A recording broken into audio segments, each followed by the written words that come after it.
1. Long call. This is one of the most popular options trading strategies and involves buying a call option contract with the hope that the underlying asset price will increase. The success rate for this strategy is generally estimated to be around 50%, and yearly returns can range from 10 to 50%. The best time to buy a long call using technical analysis is when the stock is showing signs of a breakout from a chart pattern such as an ascending triangle, flag, or cup and handle. These patterns indicate that the stock is about to move higher, so entering a long call option at the right time can give you an edge in the market. 2. Short put. This strategy involves selling a put option in order to generate income through premium received and lowered risk exposure. This strategy has an estimated success rate of around 60%, with potential yearly returns ranging from 10 to 40%.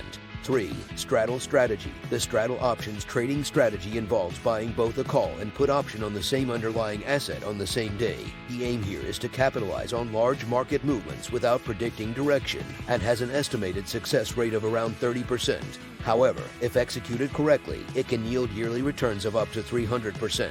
The best time to enter a straddle option using technical analysis is when the stock or asset is in a highly volatile state. This would occur when the daily chart is forming a symmetrical triangle where prices have been moving between two bounded levels for an extended period of time.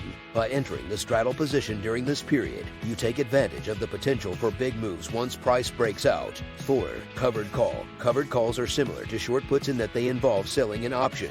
But instead of selling a put option, you'll sell a call option against existing long-held stock positions. This has an estimated success rate of 70 to 80%, although its return potential tends to be limited compared to other strategies at 5% to 15% annually. The best time to sell covered calls is when the underlying stock price is near its expected resistance level. This will help ensure that the option seller has the highest chance of having their option expire worthless and keeping the stock. In addition, selling calls when implied volatility is high can also be beneficial as it increases premiums and creates more favorable risk-reward scenarios. My personal favorite strategy is selling covered calls on blue-chip high-paying dividend stocks while using a little bit of low-interest margin from a broker such as Interactive Brokers. I found I was consistently able to outperform the markets while making a stable income using this strategy. If you like, I can go into it a little deeper in a next video.